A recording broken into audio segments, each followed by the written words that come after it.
Andaikan hari ini malaikat sorga datang kepada saya dan Anda, lalu dia memberikan kepada kita dua pilihan. Pilihan itu adalah memilih kekayaan atau memilih kemiskinan. Wow, saya yakin, saya percaya kita semua akan spontan memilih apa yang disebut dengan kekayaan. Nah, saudara, di dunia ini ada banyak orang sudah bosan dengan kemiskinan, ada banyak orang sudah bosan dengan penderitaan, ada banyak orang sudah bosan dengan kekurangan dan lain sebagainya. Bahkan saudara, ya saya mau bilang begini, tidak hanya umat Allah sebagai manusia biasa yang bosan dengan keadaan kekurangannya, bahkan juga di kalangan hamba-hamba Allah, ya, yang sering kali mendapat kritikan oleh publik bahwa sekarang ini banyak hamba-hamba Allah hidup dengan terjebak dalam apa disebut dengan teologi kemakmuran, ya, mereka bergaya parlente, ya, mereka keliling dunia, ya, mereka makan di restoran yang mewah-mewah. Padahal saudara, saya mau bilang begini, ketika saudara membuat semacam satu survei kecil-kecilan, ternyata saudara, angka surplus pengangguran di dalam gereja itu begitu meningkat. Nah saudara, ini satu problematik, ya, yang selalu saja dibebankan kepada hamba-hamba Allah, padahal belum tentu hamba-hamba Allah itu mereka bepergian ke luar negeri atau mereka makan di restoran-restoran mewah, belum tentu. Itu dari saku pribadi, ya, siapa tahu ada teman-temannya yang mentraktir, atau ada orang-orang yang diberkati lalu mereka semacam merespon kasih Tuhan dengan mengajak hamba-hamba Allah itu menikmati berkat-berkat Tuhan yang seperti itu. Nah saudara, ketika kita berbicara tentang kekayaan dan kemiskinan, ya, ini satu realitas yang terjadi di tengah-tengah kehidupan seluruh umat manusia, termasuk hamba-hamba Allah. Nah, karena itu saya mau bilang begini, ketika seseorang dia menjadi hamba Allah, Allah memilihnya, Allah memanggilnya, dan Allah mengutusnya untuk ada di tengah-tengah domba, maka Allah juga memberikan dia kemampuan untuk bisa berdiri kokoh, berdiri tegar di segala musim kehidupan. Karena apa? Allah tidak pernah menjanjikan bahwa hanya ada hujan, atau sebaliknya, Allah tidak pernah menjanjikan bahwa hanya akan ada panas.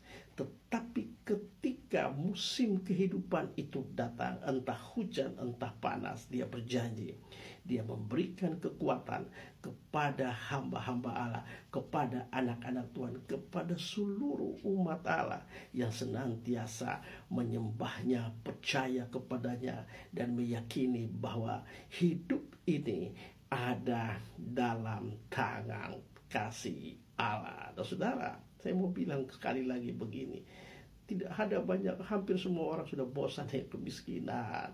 Seorang sudah tidak suka lagi tentang kemiskinan itu. Tapi satu ketika seorang sahabat diskusi saya, ya, kebetulan kami bertetangga di perumahan, ya. Lalu dalam diskusi ringan, diskusi kecil, beliau mulai bercanda. Beliau katakan begini, sebenarnya orang-orang kaya itu tidak perlu kita cemburu, ya. Karena apa? Karena justru kita yang miskin ini daya tahan banting, ya, kehidupan kita jauh lebih kuat daripada orang-orang kaya itu. Lalu dia bilang begini, karena apa? Kalau kita yang miskin ini, yang selalu hidup miskin, kita tidak pernah takut miskin lagi. Yang ada hanyalah kita sudah bosan hidup dengan kemiskinan. Tapi dia katakan begini, ingat, hanya orang kaya yang takut miskin. Orang miskin tidak pernah takut miskin. Hanya orang kaya yang takut miskin. Saudara, memang benar, ada banyak anak-anak Tuhan yang mereka hidup diberkati Tuhan berkelimpahan, Tetapi ketika mereka harus masuk di dalam musim kehidupan, episode badai kehidupan, mereka mulai gentar, mereka mulai takut, mereka mulai gelisah. Kenapa? Mereka sangat takut dengan apa yang disebut dengan kemiskinan itu. Nah saudara, saya mau bilang begini, ya. Ketika Allah memanggil saya dan Anda, ketika Allah mengurapi saya dan Anda, maka Dia tidak berjanji memberikan kepada kita over kekayaan atau harus benar-benar hidup dalam kemiskinan, ya. Kenapa?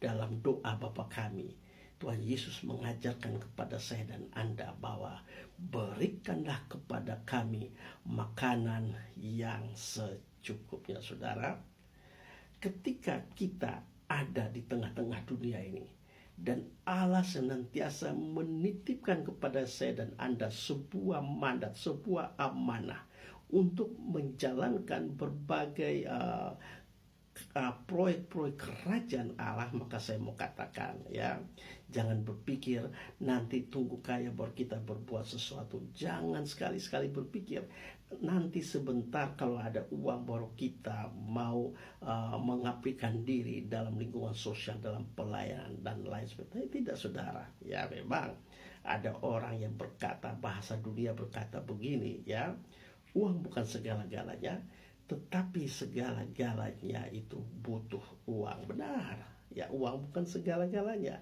tapi segala-galanya butuh duit. Dua statement ini, dua premis ini sama-sama benarnya. Pertama, uang bukan segala-galanya, ya.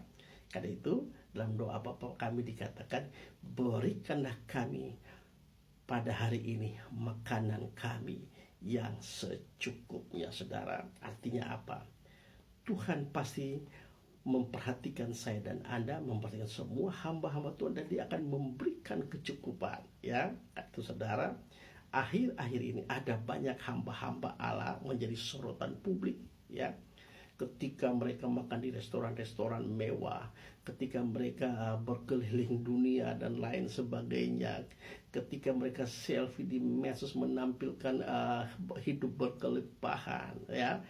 Yang kontras dengan satu kenyataan bahwa, coba saudara buat semacam riset kecil-kecilan, ternyata, ya, surplus angka pengangguran di dalam gereja itu begitu besar, ya. Nah, saudara, kan itu hamba-hamba Allah harus hati-hati dalam mempublikasikan diri di media sosial. Walaupun, ya, mungkin Anda berkeliling dunia, ya, Anda menikmati makanan enak di restoran-restoran mewah, ya, mungkin bukan uang pribadi Anda.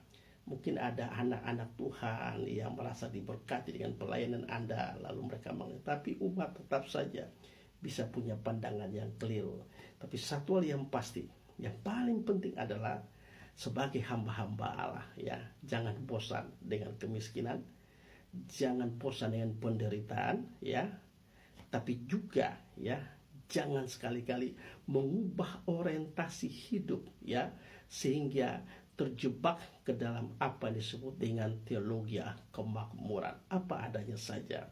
Ada dua hamba Allah yang diberkati Tuhan luar biasa, menjadi contoh bagi saya dan Anda, ya. Satu ketika Bapak Pendeta Yakob Nahawait, beliau selalu menyaksikan bahwa beliau adalah seorang anak desa dari kampung, ya, yang dipanggil Tuhan dan diberkati Tuhan luar biasa, sehingga beliau menghadirkan sebuah lembaga pelayanan gereja GB Mausari yang begitu dahsyat dan luar biasa di tengah-tengah ibu kota Jakarta yang luar biasa, saudara. Beliau Tuhan pakai dari tidak ada menjadi ada. Sama halnya dengan seorang hamba Allah Pendeta Dr. Merok yang luar biasa almarhum, ya. Beliau menceritakan, dan hari ini karya-karya beliau yang luar biasa, ya, muncul hadirnya sebuah sinode gereja dengan sekolah-sekolah, dengan sekolah teologi dan sekolah-sekolah umum. Itu pun Tuhan mulai dari tidak ada menjadi ada. Jadi saudara, saya mau sampaikan begini, hamba-hamba Allah, jangan takut miskin, ataupun jangan ubah orientasi untuk jatuh kepada kemakmuran. Karena firman Allah berkata, jangan berikan kepadaku kekayaan supaya aku melupakan engkau, jangan memberikan kepadaku kemiskinan supaya aku melupakan engkau. Percaya bahwa Yesus ada bersama-sama dengan Anda dan Dia akan memberkati seluruh anak-anak Tuhan, seluruh